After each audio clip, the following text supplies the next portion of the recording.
One of the headlines from USA Today, if you're searching for a home this spring, get ready for a fight. Bidding wars likely because mortgage rates are lower than many thought they would be, and you've got multiple offers expected on the table. So we start with Tony Bachman, Keller Williams' team. He is the keynoter.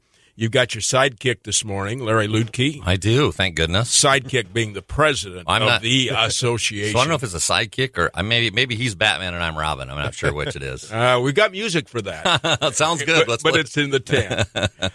Guys, when we start reading about that, we also see what's happening on Wall Street. First time that's happened in years that they put a freeze on the market for 15 minutes this morning. Where are we at in this housing market? So the numbers are good. I mean, like we look at last month's statistics, the numbers are fantastic. Obviously, there's just a lot of, a lot of things that are dominating the news cycle in reference to talking about coronavirus and all the political campaigns, the debates, and that sort of thing. So, but for whatever reason, our real estate market and most real estate markets just seem to be marching on. And so in that respect, it's real strong. I mean, I'm looking at some of those numbers. I'll even say I was looking at one stat that said January showing time, the showing time index, they measure that, how many homes get shown on a monthly basis or, daily basis, that sort of thing. And in the Midwest, it was up just about 16% from the previous year. So that just means that there's a lot of activity, a lot of people that are still, looking. And the numbers, behind this that we're talking about, our market overview when it comes to our monthly indicators, basically reflect that. I mean, new listings are up 14.5%. Pending sales are up an astonishing 77.6%. I mean, that's amazing. So we've got a lot of homes that are waiting to close. Pending sales are actually closed sales were up 5%. I anticipate next month that closed sales number is going to be higher than that because we're going to see some of those 77.6% pending sales close next month. Days on market were down 1%, which doesn't surprise me, but it was already tight. The days on market was already tight on that. We were down to 97 days. Which isn't long in the scheme of things over the last 10, 15 and I think years. that the thing is with our MLS, our rules are, from the day that we go live on the MLS, that's day one. And the day that it closes on the MLS is the final day, would be like day 97, hypothetically. So you may have homes that go on the market, and they go under contract within, a couple days, Larry, right? Yep. And so then, but in the same token, the contract that was written may be where we're going to close, 2 months down the road or 75 days or something like that. So that adds to the days on market. The other thing is new construction tends to add days on market. I mean, not that that's a bad thing. It's just that our rules are is once the foundation gets in the ground, we can actually start marketing the home on the MLS. Well, it typically takes anywhere from 4 to 6 months to finish a home. So you're looking at, those numbers which add to the days on market. So let me ask a question because I've heard from a couple of real estate agents that I trust that last week they made a full offer and somebody came in and said, we'll give $15,000 more above what it is. That's not territory we've seen. No, it's not real common in our, but I've been in other marketplaces. I mean, where I've known, we've got relationships with other people that, are in other marketplaces, and it's not uncommon for them to get a letter that just says, here is our offer, and we will provide you with, $1,000 or $2,000 or $15,000 over any other offer that's higher than ours. Giving away my secrets. There you go. The Luetke team? So it was Larry who was the one that made that offer over $15,000. Well, I did get one this weekend, so you think we're going to see more of that with the supply and demand factor? So I was just actually pulling up on the MLS. Typically, every month, tell you I follow active new single families in Sioux Falls, and I've tracked that over the years. And right now, it typically should be 600 to 800. We should be getting even closer to 900 at this time of year because we compile houses that have been sitting there for a little while. But I think because of the great weather, low impact of or having housing inventory over the last couple of years, I think this December, January, February, it's just been crazy. But we're at 344 active single-family homes on the market. Yeah. And that is crazy. Yeah, it's really low. And then also when you're talking about So single-family homes, existing single-family homes, not new construction, but existing single-family homes, the average price point of those average sales point is up a little over 6% over last year. So what we're seeing is we're just seeing that pressure of supply and demand. So your inventory being low just puts that pressure on homes where, in the past people would.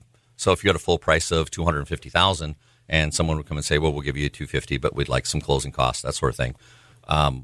In today's market, you need to be bidding that and add your closing costs onto the equation. If that's what you have to close on the home, you have to add your closing costs on top of that in many cases. And I was talking to a builder/developer probably 2 weeks ago, and they've got about 125 foundations in.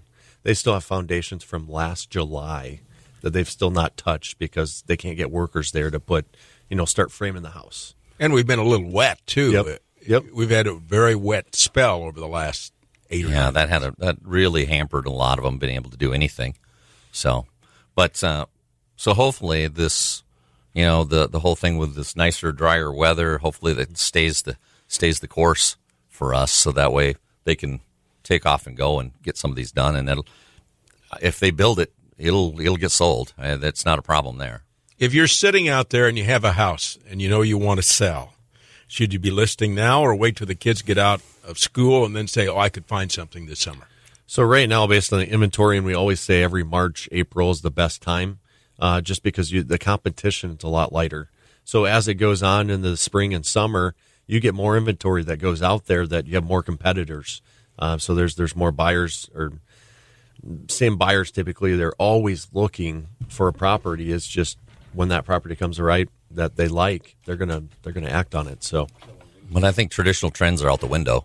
Yep. In reference to I think if you want to put it on now or if you want to put it on in May, I think the bigger question for us when we're talking to our people that are listing is where are you going, and making sure that we can find them a place that makes sense for them.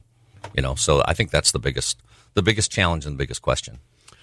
Banks. We're going to have Don Brown on from Plains Commerce Bank at 9:32. Anything changing with them with the economy? Is that going to change any of the ground rules or what people can do? What would you think, Larry? Well, with rates going, rates are the other day I saw a headline 50-year low. Yep, they're a 50-year low right now. And with rates at that, we're going to have all kinds of more people that now can afford a property. That is going to make this a little bit more tighter market, I think. But if jobs change, and that's one of the fears we're hearing all over the country right now, is the fear. What happens if we get to that point? Everybody has to plan. And this may only be March 9th, but we don't know what May 9th or July 9th is going to bring. So you get to ask yourself, are you an optimist or are you a pessimist? Yeah. So if you're a pessimist, then I think you better build a bunker and hunker down. But if you're an optimist, I think things will work its way out. I tend to be an optimist, and so I think, yes, there's going to be some struggles with our economy. There's going to be a little bit of pain involved. Always is. With, and I think, just for example, our building market, there's a lot of supplies that come from we're a world economy. So we have all these products that are coming from other parts of the world. Well, there's certain parts of the world where their factories have been shut down, their supply chain has slowed down. And so that has an effect or a ripple effect on other economies, and us being one of those. So that has an effect on our builders who are trying to, get that product to market so that way they can. So not only do they have the struggle with the labor aspect of it, now they're having the struggle with the supply. And then the other part of that effect is, so they were getting this bid from supplier A. Supplier A can't supply it, but supplier B does have it, but it's at a 25% increase. And so that affects the price of the home. So if you're talking about what may happen, I think it may have an effect on potential pricing. We'll see what happens when it comes to demand. I obviously, like anything, when you start taking people and saying, hey, we're not going to have anybody at a Coliseum for a basketball game, we're going to shut down concerts, we're not going to have conventions, that has a huge effect on the economy. We don't know where we're going. Well, uncharted territory. Well, that's, when you start telling people that, you're not going to buy hundreds of thousands of plane tickets and hotel rooms and meals and paying for events, that has a huge effect on the amount of money that was pumped into the economy. So, yeah, we're all going to feel it, I mean, in some shape or fashion. Now, when it comes to the housing market, interest rates being what they are, oh, my. I mean, that I just had someone that closed last Friday that was at 30-year for 3.0% interest. All right, you're the keynoter. You've had your say. We're going to have Larry Luetke stay around. Yeah. And this guy named Brad Mayer. Do you know Brad? Yep, he's next. He's by phone. He's so busy. I think he's working and doing a few other things. Absolutely. We'll bring in the two presidents next. Tony, thanks. Thank you, Bill.